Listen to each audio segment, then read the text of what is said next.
Hello student, welcome back to my YouTube channel. जितने भी बच्चे क्लास 10th में 18 फरवरी को हिंदी बोर्ड परीक्षा का पेपर देने वाले, ये वीडियो उनके लिए सबसे ज़्यादा इंपॉर्टेंट है। प्यारे बच्चों, अगर आपने इस वीडियो पे क्लिक किया तो आप एक लकी इंसान हो, क्योंकि आज की इस वीडियो को अगर आप देख लेते हो तो आपका 70 में 70 नंबर पूरा का पूरा कंफर्म हो जाएगा।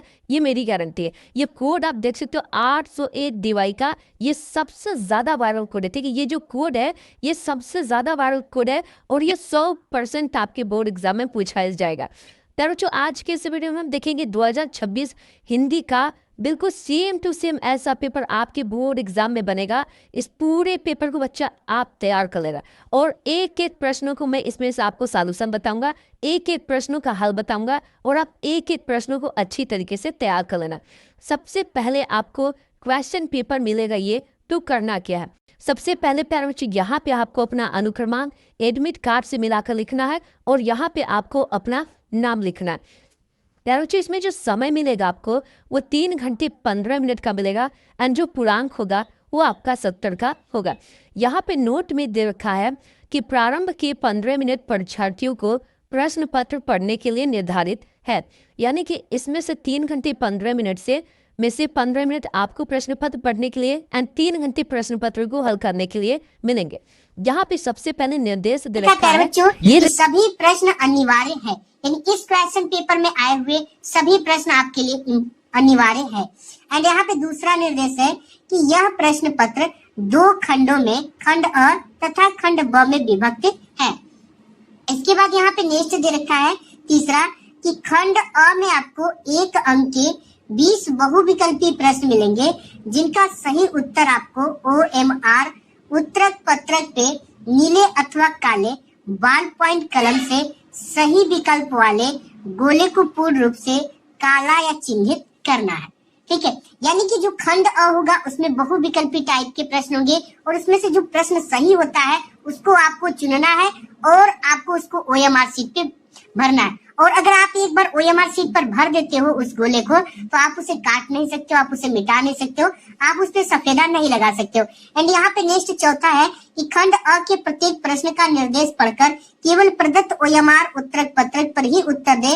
OMR उत्तरक पत्रक पे उत्तर देने के पश्चात उसे काटे नहीं, इरेजर अथवा व्हाइटनर आदि का प्रयोग आपको कदापि नहीं करना। एंड यहाँ पे नेक्स्ट है कि प्रत्येक प्रश्न के अंक उसके सम्मुख अंकित है और यहाँ पे है कि यानी जो भी क्वेश्चन कितने नंबर का है ये उसके आगे लिख दिया गया। एंड यहाँ पे नेक्स्ट है कि खंड ब में आपको 50 अंक के वर्णनात्मक प्रश्न मिलेंगे। इसके बाद यहाँ पे है कि खंड ब में सभी प्रश्नों के उत्तर आपको एक साथ हल करने की कोशिश करना है। एंड यहाँ पे लास्ट निर्देश है कि प्रथम प्रश्न से आरंभ कीजिए तथा अंतिम प्रश्न तक करते जाइए और जो प्रश्न नहीं आता उस पर आपको समय कदापि नष्ट नहीं करना। ये प्यारे बच्चों आपका रहा कुछ निर्देश। अब आता है खंड, जिसमें आपको मिलेंगे बहुविकल्पी टाइप के प्रश्न। यहाँ पे सबसे पहले आपको आता है खंड अ। खंड अ में आपको मिलता है बच्चा बहुविकल्पी टाइप के प्रश्न। इसका आंसर आपको OMR शीट पे दिया जाना होता है और इसके लिए 1 घंटे का समय 20 बहुविकल्पी को हल करने के लिए मिलता है। यहाँ पे सबसे पहले दे रखा है कि अजंता के लेखक हैं। यहाँ पर ऑप्शन ये दे रखा है भगवत शरण उपाध्याय जी हैं, जैनेन्द्र कुमार जी हैं, अज्ञे जी हैं या यशपाल जी हैं। तो अजंता के जो लेखक है वो भगवत शरण उपाध्याय है। ये आपका चौथा पार्ट है।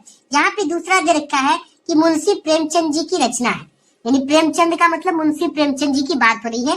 यहाँ पे बाण भट्ट की आत्मकथा है, रश्मिमांसा है, अर्धनारीश्वर है या सेवा सदन है। तो सेवा सदन मुंशी प्रेमचंद जी की काफी प्रसिद्ध रचना है। ऑप्शन नंबर डी आपका करेक्ट हो जाएगा। इसके बाद यहाँ पे तीसरा दे रखा है आत्मकथा के लेखक हैं। ये दे रखा है कि डॉक्टर राजेंद्र प्रसाद जी हैं, श्याम सुंदर दास जी हैं, जयशंकर प्रसाद जी हैं, आचार्य रामचंद्र शुक्ल जी हैं। यहाँ पे आत्मकथा के जो लेखक है वो डॉक्टर राजेंद्र प्रसाद है। ऑप्शन नंबर ए आपका करेक्ट हो जाएगा। चौथा क्वेश्चन यहाँ पे दे रखा है उपन्यास सम्राट कहा जाता है मुंशी प्रेमचंद जी को, जयशंकर प्रसाद जी को, यशपाल जी को, अज्ञे जी को। यहाँ पे मुंशी प्रेमचंद जी को उपन्यास का सम्राट कहा जाता है। 5वां नंबर क्वेश्चन यहाँ पे बच्चा कि रेशमी टाई एकांकी के लेखक हैं। राम कुमार वर्मा जी हैं, विनोद रस्तोगी जी हैं, अज्ञे जी हैं या अज्ञे को रेशमी टाई एकांकी का लेखक कहा जाता है। ये कहा जाता है राम कुमार वर्मा रेशमी टाई के लेखक और इनकी काफी प्रसिद्ध एकांकी है दीपदान। ठीक है, इसको भी तैयार कर लेना, काफी बहुत प्रसिद्ध है।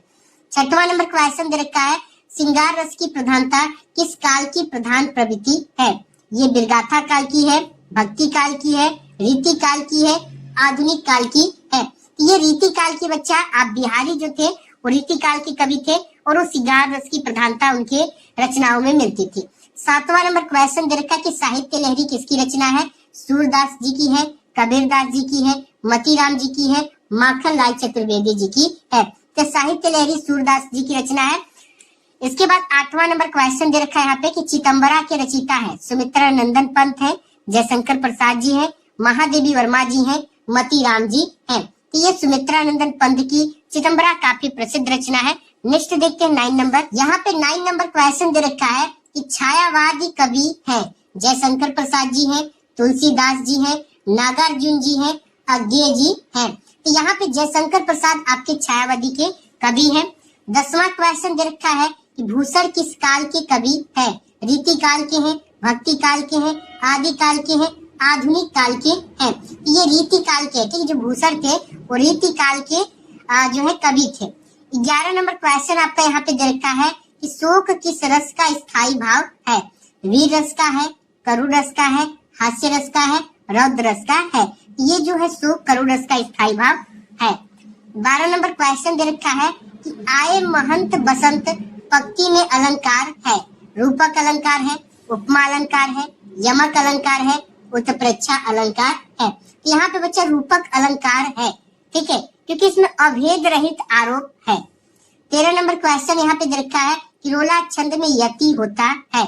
11 मात्राओं पर, 13 मात्राओं पर, 11 और 13 मात्राओं पे, 7 और 13 मात्राओं पे।